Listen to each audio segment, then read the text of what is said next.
वेद के प्रथम सूत्र को हमें अभ्यास करना है कि ब्रह्मांड की सभी रचनाएं परब्रह्म में सभी रचनाओं के रूप में प्रकाशित हो रहे हैं, तो सभी रचनाओं की भाग्य अनंत और असीम है। पहले अपने ऊपर ही लीजिए, प्रतिपल ये सोचिए, अनुभव करिए कि हमारी भाग्य अनंत और असीम कैसे है। इसको कैसे जाने हम? जब हम सब इच्छा से रहित हो जाते हैं और सुख दुख के चंगुल से मुक्त हो जाते हैं, न सुख होता है न दुख और न कोई इच्छा होती है, उस समय हम परब्रह्म की अनुभूति में होते हैं। उस समय पता चलेगा कि सभी की भाग्य अनंत और असीम है।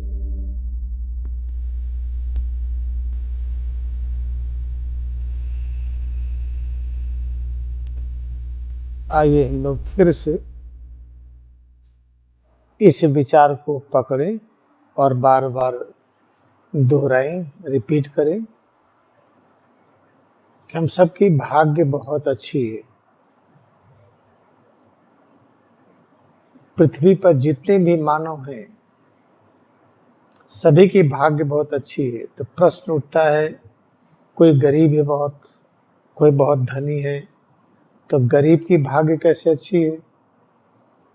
किसी के पास थोड़ा सा धन इतना कम है कि घर का खर्चा ही नहीं चलता, किसी के पास इतना अधिक धन है कि उसको काउंट भी नहीं कर पाता, गिन भी नहीं पाता।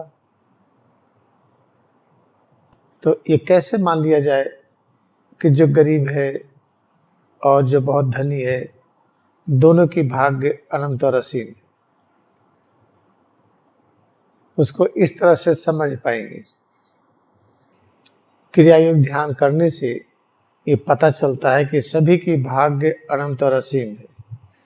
जो बीमार है वो और जो बीमार नहीं है, जिसको कहते हैं स्वस्थ है वो, जो कमजोर है, जो ताकतवर है, दोनों की भाग्य अच्छी है। इसको कैसे समझें? जब परब्रह्म स्वयं सभी रचनाओं के रूप में स्वयं प्रकाशित है, तो परब्रह्म की भाग्य तो कम हो नहीं सकती। वही गरीब है, वही धनी है, वही बीमार है, वही स्वस्थ है, सब रूपों में वही तो है। तो आइए इसको समझे हम कि आपकी भाग्य प्रतिपल प्रतिदिन बहुत ही अच्छी है। ऐसे सभी मानव की है। किसी की मत कहिए कि अभागा है, इसकी भाग्य अच्छी नहीं है।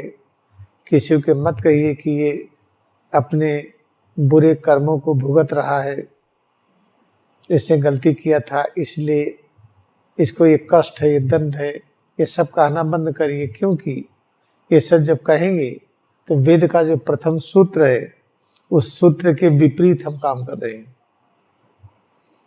जितना वेद के बारे में सुनते हैं, अभी 4 वेद कहे जाते हैं, ऋग्वेद, आयुर्वेद, सामवेद, अथर्ववेद, ऐसे और कितने और अधिक वेद रहे होंगे, कितने वेद प्रकाशित होंगे। इन सब के बारे में सोचिए बहुत गहराई के साथ। सारे वेदों को अगर आप लेकर के खोज करके पढ़िए तो पढ़ नहीं पाएंगे। पढ़ेंगे तो उच्चारण नहीं कर पाएंगे, उच्चारण करेंगे तो समझ में नहीं आएगा। इसीलिए सब वेदों को, जो अतीत में थे, वर्तमान में थे, भविष्य में थे, उसको महाअवतार बाबा के निर्देशन में फिर से लिखा गया। और लिख करके इसका जो प्रथम चैप्टर है, गॉस्पेल वेद, उस रूप में है। और टोटल देखिए इस संस्करण में जो हमारे हाथ में है, ये वेद कितने पेज में है, ये इसके बारे में आप देखिए तो आपको बहुत खुशी होगी कि पेज नंबर 21 से शुरू है ये,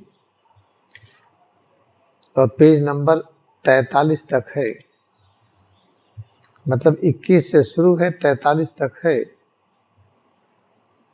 तो सोचिए लगभग 22 पेज में पूरा का पूरा वेद है ये।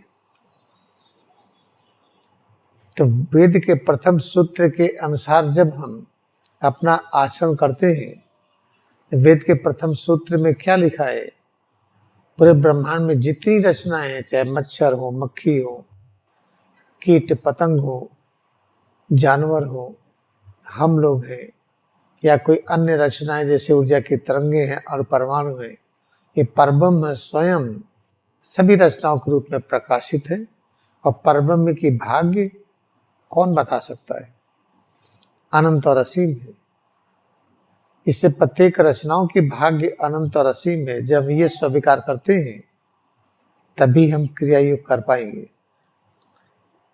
तो ऐसा माहौल में रहिए, ऐसी व्यवस्था में रहिए। जैसे लोग स्कूल कॉलेज जाते हैं, हमें इंजीनियरिंग पढ़ना है तो उसके लिए एक इंजीनियरिंग कॉलेज का माहौल चाहिए, हमें जो पढ़ना है उसका माहौल चाहिए, या मेडिकल पढ़ना है तो उसका माहौल चाहिए। ऐसे जब हमको ये पढ़ना है, वेद वेद के प्रथम सूत्र को हमें अभ्यास करना है कि ब्रह्मांड की सभी रचनाएं परब्रह्म सभी रचनाओं के रूप में प्रकाशित हो रहे हैं, तो सभी रचनाओं की भाग्य अनंत और असीम है। पहले अपने ऊपर ही लीजिए, प्रतिपल ये सोचिए, अनुभव करिए कि हमारी भाग्य अनंत और असीम कैसे है, इसको कैसे जाने हम। जब हम सब इच्छा से रहित हो जाते हैं और सुख दुख के चंगुल से मुक्त हो जाते हैं, न सुख होता है न दुख, और न कोई इच्छा होती है, उस समय हम परब्रह्म की अनुभूति में होते हैं। उस समय पता चलेगा कि सभी की भाग्य अनंत और असीम है। तो फिर एक जो बुद्धि है, मन है,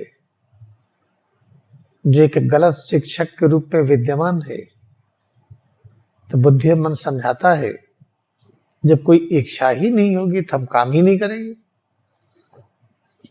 इच्छा की वजह से ही तो काम करते हैं। इच्छा है खाना खाने का, इच्छा है कुछ अच्छी अच्छी सुगंध का, इच्छा है कुछ देखने का, कुछ सुनने का, तरह तरह की इच्छाएं, इसलिए काम होता है। अगर इच्छा रहित हो जाएंगे तो निष्क्रिय हो जाएंगे। और इच्छा रहित हो जाएंगे, उसमें दर्द ना हो, सुख दुख ना हो, तो सुख दुख तो होना ही होना है। सिर से पैर कमरी तक इसमें दुख होगा या सुख होगा। इसीलिए क्रिया का अभ्यास कहा गया है। जब क्रिया का अभ्यास करते हैं तो एक समय आता है हम इच्छा रहित हो जाते हैं और सुख दुख शून्य हो जाता है। उस समय हम प्रेजेंस ऑफ गॉड में होते हैं। फिर पता चलता है सभी की भाग्य अनंत और असीम है। तर्क वितर्क से पता नहीं चलेगा। जब आप क्रिया योग ध्यान करेंगे तो आप देखेंगे बीच बीच में हम इच्छा रहित हो जाते हैं। जितना भी सुख और दुख गायब हो जाता है। जब सभी सुख और दुख गायब हो जाता है, जब इच्छा रहित हो जाते हैं, तो याद रखिए उसी समय ये ज्ञान होता है कि सभी की भाग्य अनंत और असीम है। तो अगर आप कहते हैं अभागा है, वो इसकी भाग्य बहुत अच्छी है, तो जानते हैं ये हम गलत बोलते हैं, ये गलती करते हैं। और जितनी बार गलती करेंगे उतनी बार हमारी वाइटलिटी घटेगी।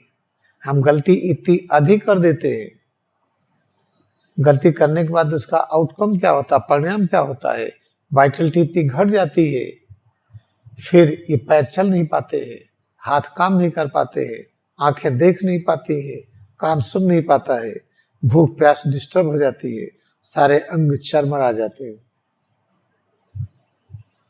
इसलिए इस शिक्षा की बहुत आवश्यकता है। कैसे हम ईश्वर की अनुभूति में रहें। जब आप क्रिया योग ध्यान करेंगे तो आप देखिएगा, अभी आपको अभ्यास कराएंगे, आपको कुछ पल लगेगा सब इच्छाएं खत्म हो गई, न सुख है न दुख है। वही समय है जब हम ईश्वर की अनुभूति में होते हैं। उस समय को बढ़ाते जाइए।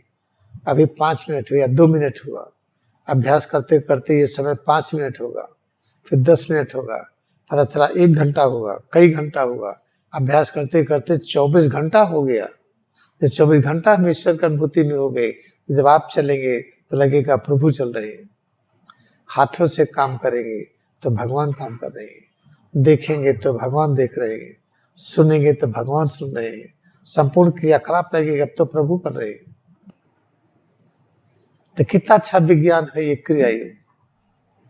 तो अगर आप क्रिया विज्ञान को सीखने के लिए यहाँ पर हैं तो वैसे भी सिद्ध हो जाता है कि हमारी भाग्य अनंत और असीम है। हम फिर से आपको याद दिलाते हैं,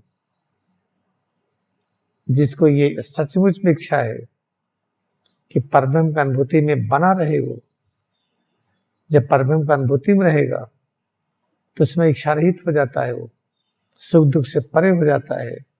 उसी समय सच की अनुभूति होती है, ब्रह्मांड की सभी रचनाओं की भाग्य अनंत और असीम है, किसी की महिमा किसी से कम नहीं है। इसके अभ्यास में जब हम माहिर हो जाते हैं तब हम स्वतंत्र हो जाते हैं, तब पता चलता है हम जीवन मृत्यु के बंधन में नहीं है। हम जब चाहेंगे तब हम ये दृश्य रूप को अदृश्य करेंगे, फिर जब चाहेंगे फिर इसको उसी तरह से हम बना लेंगे और जाते समय परम आनंद में जाएंगे, और जब आएंगे तो परम आनंद में आएंगे, जब तक रहेंगे परम आनंद।